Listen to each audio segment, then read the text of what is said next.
Good morning, everyone, and welcome to the second episode of Freebird, a place where we are speaking to a lot of my super interesting friends who are Freebirds and dare to live greatly. And I'm so excited for our Freebird today, who is from one of the most exotic places on the planet, the Caribbean. She is a beauty queen, the winner of the Miss Caribbean pageant of 1999. She is also the winner of a fitness pageant, as if that wasn't enough, Miss Fitness 2002. She has made a career of coaching women to be healthier, happier, and more wholesome. She advocates holistic living through a vegan lifestyle on her Instagram account, amongst many other platforms, with a following of over 9,400 followers. Please welcome my loving, my beautiful, gorgeous, gorgeous friend, Adele Smith. Hey, Adele. Hello. That sounded so wonderful.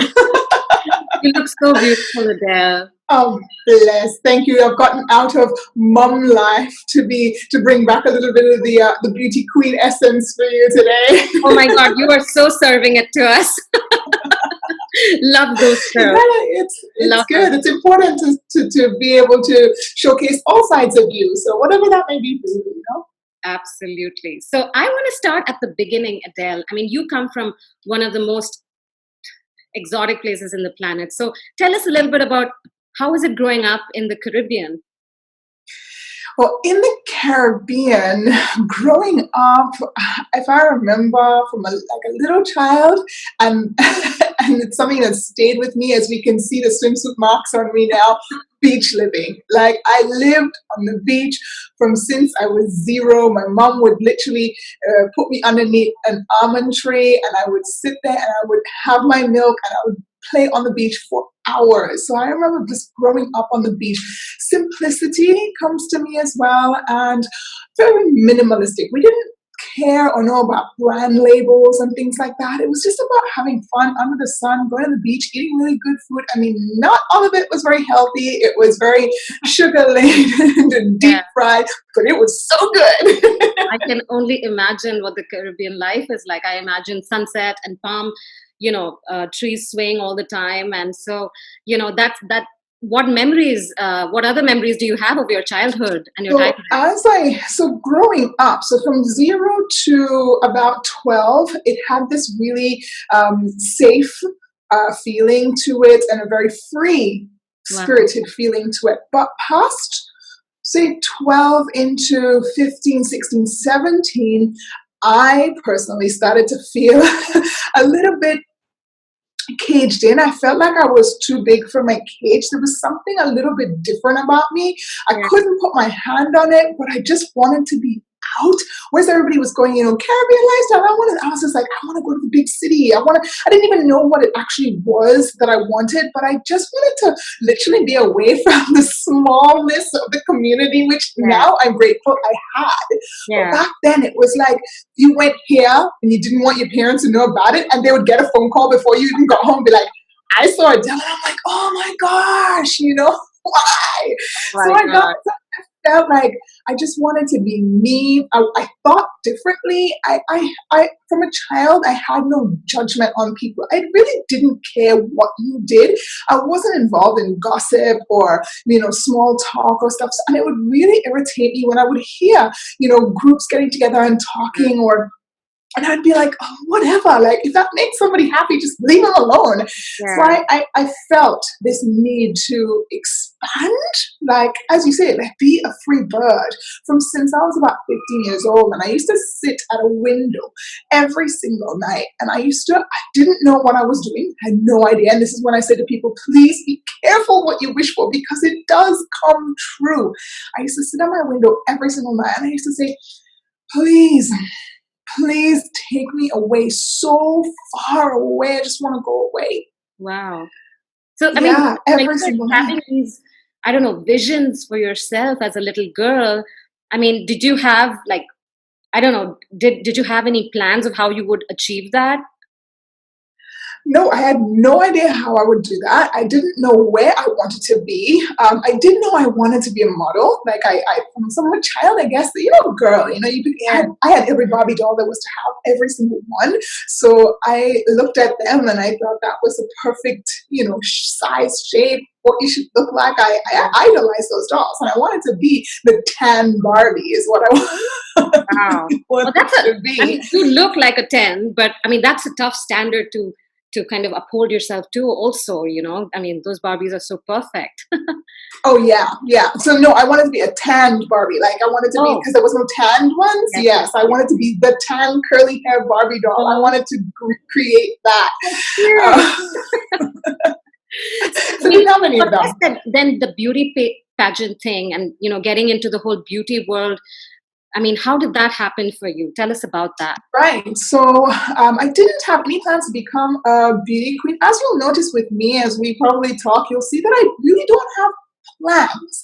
Life kind of just happens around with me, and I kind of follow my heart along the way. Yeah. So I was at pre-medical school. So yes, kind of cliche, right? Beauty queen, pre-medical school. So I was at pre-medical school quite young. And I was sitting in the library, and this guy came along and he said, "Hey, do you mind just sitting over there for me so I can take a quick shot of you? So we're going to use it for the brochure." And I was like, okay. So I sat there and I did my thing, and he went, "Can we do a shoot with you?" And I went, "Well, you can talk to my mom, because ain't nothing getting past without mama saying yes." And I was like, "You can talk to my mom." My mom said, "Okay, sure." And then we did a few shots, and then I got my first campaign. I was in a bikini on a beach for an Indian lager beverage. Can't remember the name of it, but yeah, it was incredible. I'm kind of nodding my head right now that what brand was there in the Caribbean with some. I'll find it for you. Please do. And it wasn't in the Caribbean. The campaign was to go off overseas, right? So anyway, I did that, and by doing that, I got seen within the industry of the beauty world. And then I had someone say to me, "Hey, do you want to do, this contest?" And I was like, okay, it was called Miss Lasting Space, yes, at the time. I said, sure. So I did that, and then I won that. And I said, well, because you win this, now you go off to do Miss Caribbean. Oh my gosh, I was so excited, but so much pressure. Because in the Caribbean, it's...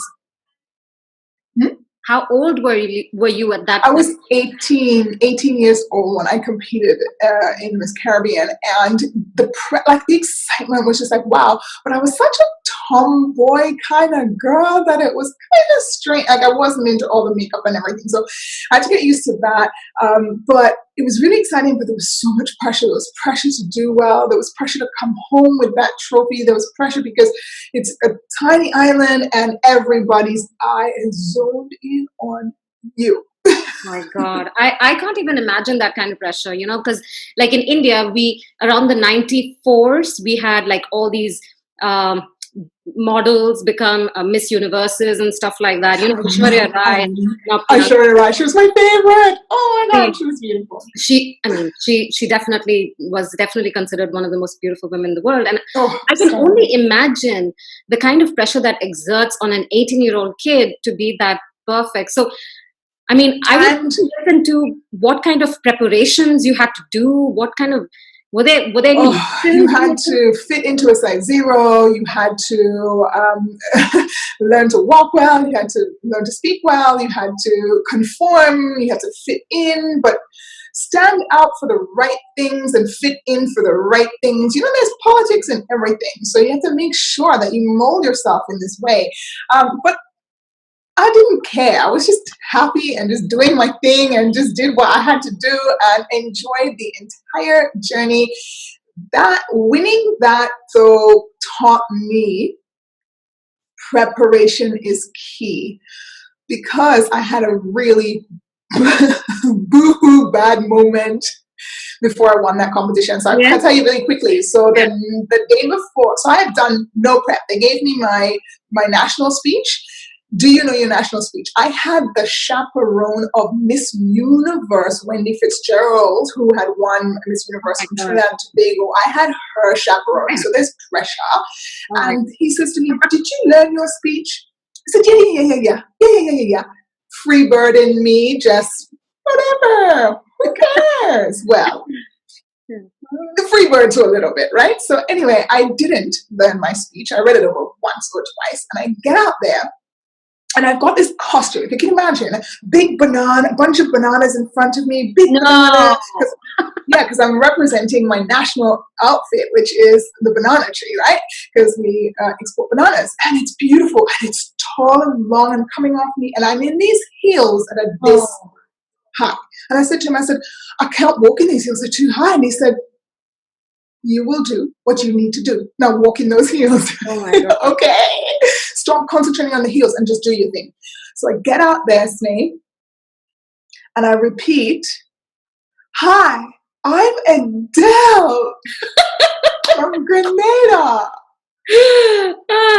Oh my God. Hi, I'm Adele from Grenada. And I'm wearing a banana. Okay, if that didn't get any worse, I'm just like, so then I babble off something. I can't even tell you what I babbled off. Okay, I babbled off something, and then I was just like, just get off the stage.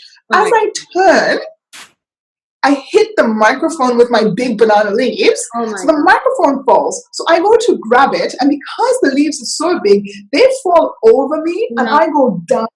And I hear the entire crowd just go, yeah, I can only imagine that. Oh my God. And I wish that underneath there, I could have just disappeared. Like, that's all I wanted to do was just disappear. I got up, I walked out. I remember seeing my chaperone. His face, well, you could just imagine, was not impressed, and rightfully so. So I get back into my room and they go, have you learned your talent piece? Not well enough. Yeah, what are you going to spend all night learning that? I learned my talent piece from front to back to inside out, and I used myself. My talent piece was a drama piece, so when I came on stage, I used myself, and I said, you know, it was a piece, I had a mirror in my hand, and I started, and I said, me, what do they see in me to become a queen?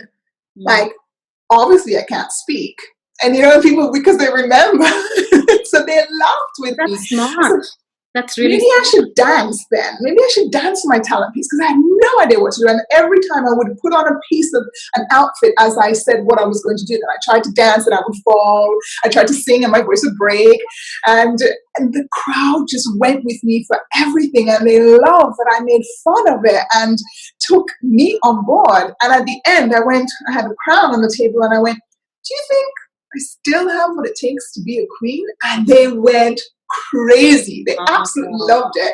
And I think that's the best thing. And so it really taught me about preparation. And you can come back. And I came back and I won every single segment. Swimsuit. The only thing I didn't win was Miss Congeniality. And I'm so Miss Congeniality. I think we should talk, call the sponsors again after this interview and say, excuse me, we have a piece of video that I think you need to watch, and then maybe change your mind about a misjudgment that happened a few years ago. But then there was McDonald's, there was KFC. It was all this stuff that I had never tasted before. Red Rooster and oh my God, Snake. And I didn't just eat these things once or twice to make sure they were good. I ate them 5, 6, 7 times until I started to expand. And I went from about 50 kilos, so tiny, to 102 kilos in the space of 6 months. No, you're kidding me. I can't even imagine that. Oh yeah. And so I started going to the gym and started exercising and started seeing shapes happening, you know? And then I would see the fitness girls in the gym and the guys, and they looked amazing and had these abs. And then I just went on this new journey. And then they were like, well, why don't you compete? And I was like, okay, why not? Because I love the stage. I love, sharing and exploring. And then, I competed and won Miss Fitness 2002. It was crazy. Listen, I've seen your body from that time. And of course, I'm going to link it up here. But are you kidding? That is insane. I mean, I don't know how you go from 100 kilos of, I don't know, KFC to that, but whatever program that's on, I mean up. Well, for me, Snake, everything in life is interconnected. And I learned this along my journey, yeah? So everything, all these little monuments of moments where I shone and I got a sticker for doing good. I call them, certificates, a little star for doing really well at this or that or the other. They're just reminders along this amazing journey of life that I had. That's all they are for me. So that when I see them now, I'm like, oh yeah, I remember how I got there. I remember my trials, my tribulations, my experiences, everything about them. They're just so that I don't forget these monumental moments. And so they're there for me so they have highs and lows within each and every one of them. Not all of them are just a high moment. Within winning this, I lost this, or I was hurt here, and so when I look at it, you see spiritual change, you see physical change, you see mental change, you see financial change, you see everything. And so that's why I went on to learning about life, or wanting to live life in a holistic and wholesome way, because it's not just one thing that makes anybody, it's the whole thing. And when you focus on all the little pies gently, and you look at this one and that one, you see where you need to change or manipulate or add or remove to make sure that holistically everything is working in synergy and really happy. So a really low point in my life, man, I have so much, but if I was to talk about one, was probably, being married, being like seen as a failure for marriage. This is my third marriage. And for a lot of people, like, what how do you even go back into that? And it was such a hard time, because so many times I wanted to go back in there and fix it, because I am little Miss Positivity. I do believe in, like, things can work through and you can change things, and and so I was going in. I want to be in that direction. I do want to be a wife. I do want to be a mother. I do want to be in love. So I know the direction is correct, but the guys were just wrong, and that's okay, So, but just don't give up on love. Don't give up on what you truly want. Just change the goddamn outcome. That's it. Adele, this to me is like such a big thing you're saying, but you're saying it with so much elegance and so much, I think, ease, and I, for one, know that any big decision that you make in your life, especially when it concerns big life moments like a marriage, like a career and whatever, that there's a lot of thinking that goes into that. So for you to be so brave and even open to share, the, let's say, experience you've had with your marriages and now being on the third one. I know Alex quite well now.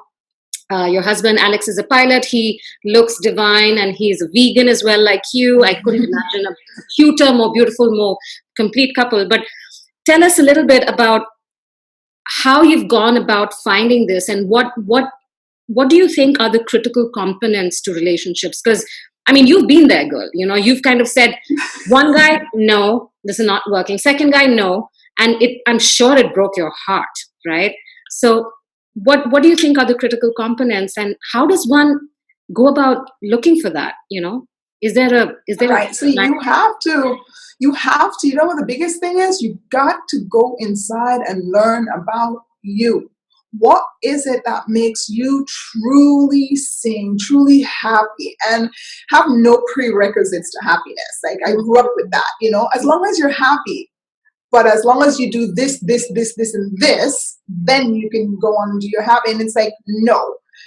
As long as you're happy, for me, means as long as you're happy. Do whatever it is, right? So for me, the competence, I would say, communication. These are my non-negotiables now.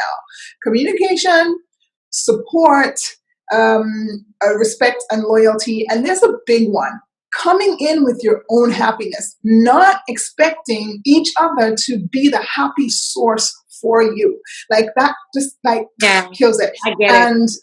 Yeah, oh, it does. And support, when I say support, is understanding someone else's goals and dreams, even though they mean, like, you don't get it, you don't like it, but you love that person so much that you respect that that's their thing. Like, I was married to a guy that was covered in tattoos. And I have little ones, but that's not my thing. And I actually wasn't attracted when I met him. He wasn't covered in tattoos. Oh, wow. And he went along and got these things because he was covered. Wow. Now, it's not my joy to do that to myself, nor am I attracted to that type of guy. But I understood that whatever void he was working on, whatever he was dealing with, whatever he saw, that brought him happiness. And so I just was so happy for him because that's just what he was. Imagine if every time he got one, I was like, like, nobody wants to live like that. Nobody wants to be around that kind of energy. And then my last thing is saying, this is you and this is your partner. Yeah. Never ever go on top where you become this thing of just one. Okay. Like people say, just become one. No, still be you, still be he, and link together. So you're strong. Yeah. But when you do this and you override someone's natural, authentic self, that just hurts. It hurts the person. It hurts your marriage. It hurts everything. Like, it's just so unfair to each other. So for me, link. I love that visual as well. Link it. Alex and Archer have brought into my life joy and presence. Like, they've taught me, like, true, like, honest, divine joy, and what importance it is to be present. Archer doesn't care about me being upstairs doing an interview. He loves me being mommy with my hair up in a bun and there with him, and he'll get up and he'll pull my hand, and I never go like, oh my gosh, I don't have time for you. I'm like, oh, what does he want? What does he want to show me? He really taught me about being present. You don't miss a thing. And the other night I was holding him. He woke up about 10 at night. He still wakes up quite frequently. He woke up and I picked him up and I was rocking him, and these tears just fell from my eyes. And it was just so much joy, but it was a realization that here I am today, and I was gone from my parents since I was 18 years old. I'm coming up on being 40 pretty soon. I'm 39 if you need to know. And we 39 years old are rocking the world, I tell you, girl. Oh, and I was holding him, and this realization that one day, I don't know where he could land up or be, because he is allowed to be free. That is one thing that I had, that freedom, and I want him to have that and not look back. I didn't birth Archer to keep him here. I birthed him to be free in this world.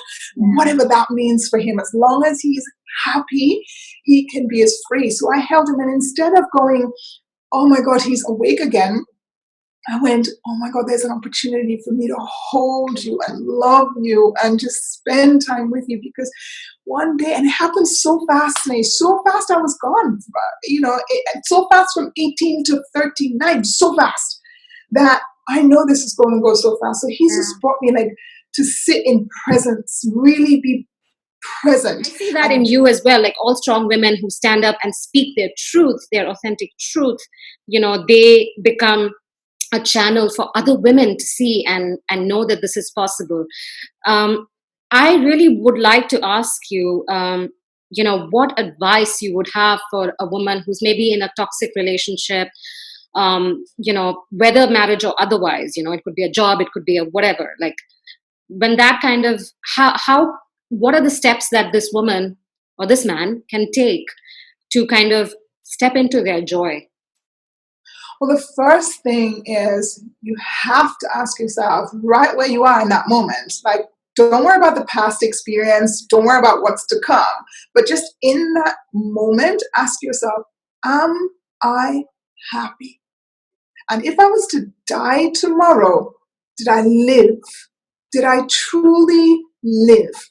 Because nobody deserves to hold you back from living. But there is so much amazingness in this world. And I would ask you to not figure out how I did it, not figure out how he did it, not figure out how she did it, but spend time with yourself and your source and ask, how can I free myself from this? But you have to first be aware that you're in it. I was in toxic relationships and did not realize they were toxic because they were sugar-coated. Yeah, so there was lots of pretty things going on the outside that looked beautiful. And he wasn't bashing me, he wasn't abusing me in any shape or form, but it wasn't bringing me joy. that Wasn't is right. still a level of toxicity. You're still Mhm. staying there because it's comfortable, knowing full well that if I continue to stay here, I'm going to be like that girl with the banana leaf, like just underneath this thing Yeah. the rest of my life. And that is no joy. Now that I'm out, and I remember saying to myself, oh my goodness, I'm going to be like Elizabeth Taylor till I find the right one, like 8 husbands or something. She did But land up I with stopped the saying, last guy who was the love of her life, right? right. Richard. I said, Yeah. I said, I got to stop saying that, first of all, because be careful what you wish for. So I stopped saying that.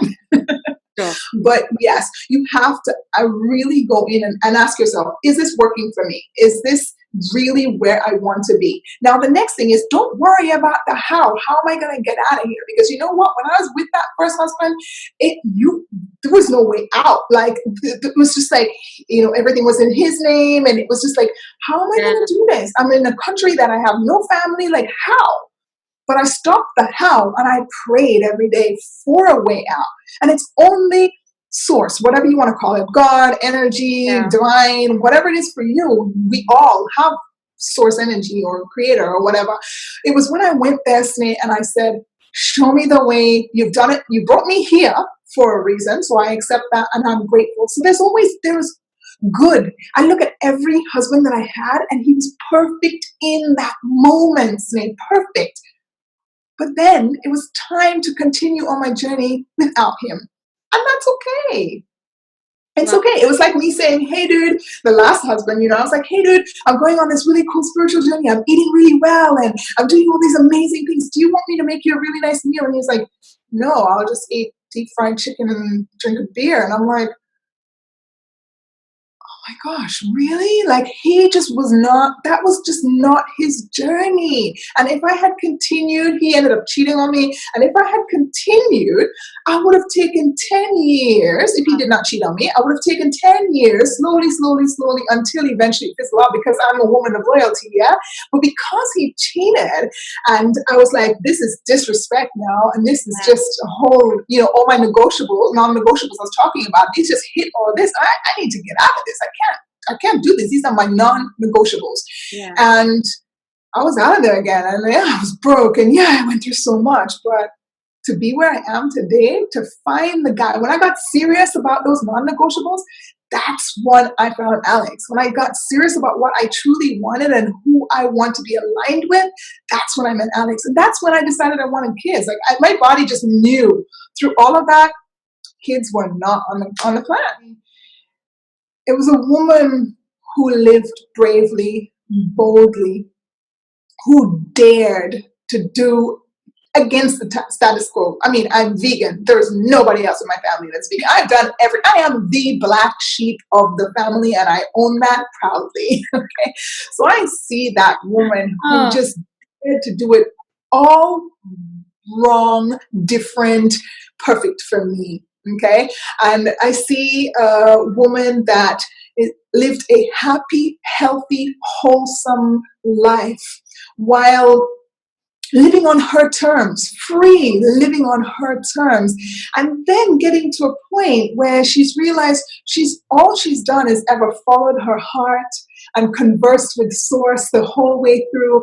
And then all these experiences, she decided to share it with other women to add value to their lives so that maybe not to tell them what to do, but maybe examples help me. When I see an example, like a little bulb comes up. Yeah, so I'm not here to tell you to do anything or to show you it's the only way, but maybe just a little light bulb might go off somewhere and I might save you, a long path. They might just be able to get a little bit more direct path, but adding value and so that they can find whatever happy, healthy, and whole means for them. So I have to say, girl, thank you for being a friend in my life and so much joy you bring to me. I'm honored to know you and I wish you always well. And may we both grow old together and be those, and may we both have those rocking chairs next to each other and help people along the way. Oh, it's, oh my gosh, it's my dream. And I could see it. I could see it. I could taste it. I could feel it, because I'm seeing so many women these days, doing it. And like you were saying before, saying, it's not about, I am woman, screw the man. No, I do not uphold that at all, because life is really so much more fun when you can link. Yeah. Thank you so much, Addie. I've loved having you on the show, and I think maybe we'll come back again to have a little more conversations about so many other subjects. I know there's a lot with you. So my rainbow, colorful life. Exactly. Thank you so much. Namaste. Namaste. Bye, darling. Bye, sweetie.